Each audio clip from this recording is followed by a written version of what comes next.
Good evening and welcome to the evening news. I am Olubumi Ajiboye Agbuola. As the Lenten season begins today, the observance of Ash Wednesdays, Christians have been admonished to fix their eyes on the cross of Christ, who is the beacon of hope, as through him victory is assured. Clerics who spoke with Osbc News gave the admonition while speaking on the significance of Ash Wednesday.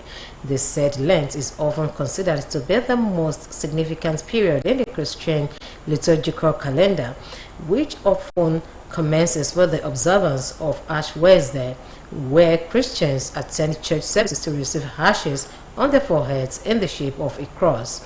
The clerics further said the 40-day duration of Lent reflects the 40 days Jesus Christ spent fasting in the wilderness, marked by reflection, sacrifice, and spiritual preparation and dedication to penance, fasting, prayer, and almsgiving. Meanwhile, the 40-day Lenten season will dovetail into Good Friday to mark the crucifixion of Jesus Christ and climax with the Easter celebration to commemorate the resurrection of Jesus Christ from the dead on Easter Sunday.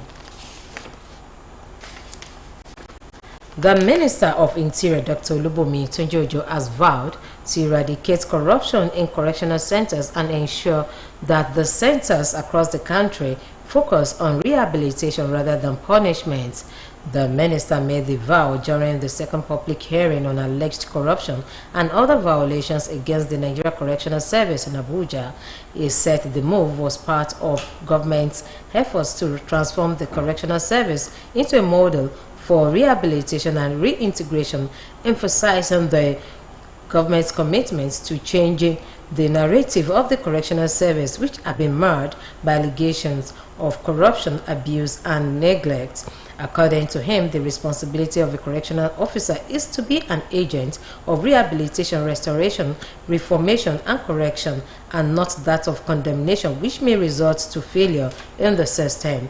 Dr. Tunjojo pointed out that the present administration, under the leadership of President Bola Tinubu, is committed to providing adequate resources and funding for the correctional service, assuring that correctional officers will be trained and equipped to handle the complex needs of inmates.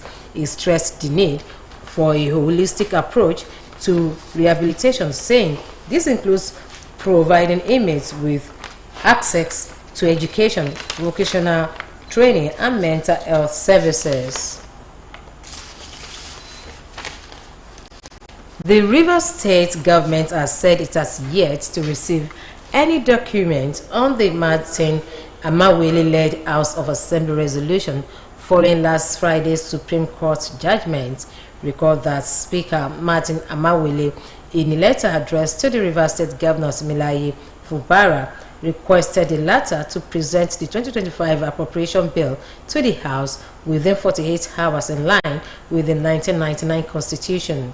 However, the Secretary to the Rivers State Government, Dr. Tami Danagogo, in a statement maintained that the governor has yet to receive the letter, saying the state government heard of the purported on social media.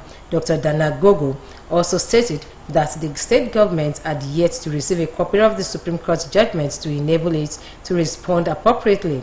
The SSG assured the people of the state of the governor's commitment to abiding by the rule of law, as he had noted earlier in a statewide broadcast, as he urged Nigerians to obey and implement their decisions in accordance with the rule of law and the best interest of the state government.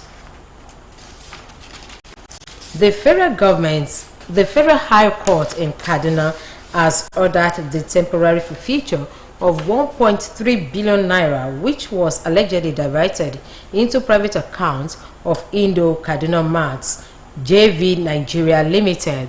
The expected order, which was given by Justice G.M. Kabara late last month, was sequel to the application that was filed earlier, while the federal government of Nigeria is the applicant and Indo-Kaduna Marts JV Limited is the defendant in the suit, which was brought pursuant to the Advance Fee Fraud and Other Related Offences Act 2006. According to court documents, the forfeited amount was recovered into the Independent Corrupt Practices and Other Related Offences Commission recovery account domiciled with the Central Bank of Nigeria in the course of an ongoing investigation activity against officials of Kaduna State government between 2015 and 2023. The courts directed the applicants to publish a notice in any 2 national newspapers calling for persons, whether human, juristic or artificial, having interest in the property to show cause in court why the aforesaid movable property should not be permanently forfeited to the federal government. The defendant was also charged for the proceeds of crime on Recovery and Management Act 2022 and Section 6, subsection 6 and 9A of the 1999 Constitution of the Federal Republic of Nigeria as amended, and the case has been adjourned to next month. A university don, Dr. Adedayo Adebowale, has attributed the current challenges facing Nigeria to the failure of the past generation to plan for the future. Dr. Adebowale stated this while delivering a keynote address as a guest speaker at this year's edition that's World Engineering Day, organized by the Nigeria Society of Engineers, Osogbo Branch, Osun State. He stressed the need for engineers to focus on reforming and shaping a sustainable future by using resources efficiently in order to reduce waste. The speaker also tasked the professionals on creating solutions that are built to last, as well as choosing organic materials over fake. In a goodwill message, Technical Secretary of NSC Osogbo Branch, Mrs. Oluwaseun Deborah, stressed the need for people to seek professionals' support rather than fake. Speaking on the occasion, Chairman of NSC Osogbo Branch, Engineer Adekunle Folarin, noted that the giant stride of the professionals has listed Osun State as one of the states that are benefiting from development by professionals. In sports, Nigeria's under-17 girls Flamingos will today fly out of the country to South Africa for the first of their 2-leg FIFA Under-17 Women's World Cup qualifying fixture against the Under-17 girls of South Africa known as Bantawana. The match, for which the Confederation of African Football has selected Kenya officials to superintend, will kick off at 3 p.m. South African time and 2 p.m. Nigerian time on Saturday at the Lucas Moripe Stadium in Pretoria, South Africa's administrative capital. Head coach Bankole Olowokere has selected 19 players, with goalkeeper Christiana Uzoma, defenders Anna Ibrahim and Jumai Adebayo, midfielders Shakira Moshood and Muinat Rotimi, and forwards Harmony Chidi and Chisom Nwachukwu included.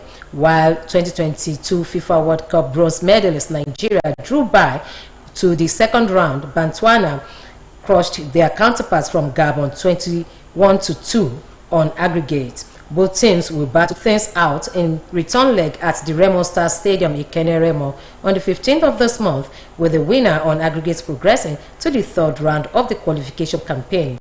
This year's FIFA Under-17 Women's World Cup will be hosted by Morocco on the 17th of October to 8th of November, with Africa to present 5 teams, including host nation Morocco, at the finals, which has been expanded to a 24-nation championships. While on the foreign scene, the Human Rights Watch says the failure of Zambia's government to intervene against blatant violations of environmental laws is worsening the exposure of a high number of children to severe health risk. The HWR said Zambia is allowing South Africa, Chinese and domestic mining companies to continue to operate in the lead-contaminated town of Kabwe, where residents are already reeling from decades of toxic lead exposure, mostly lead poisoning, at a shuttered mining site in the country's central region. According to the agency, Kabwe, north of capital Lusaka, is one of the world's most polluted places after decades of lead and zinc mining, as companies are profiting from mining, removing and processing lead waste at the expense of children's health. HRW's Children Rights Director, Julian Kipang, said more than 95% of children in the area had elevated blood lead levels. Kipang explained that nearly 200,000 people, many of them women and children, have been exposed to the contamination, urging the government to revoke the permits of mining companies and clean up the pollution hazard. And that ends the evening news on OSBC TV. Do join us at 7 for the major reports. Good evening.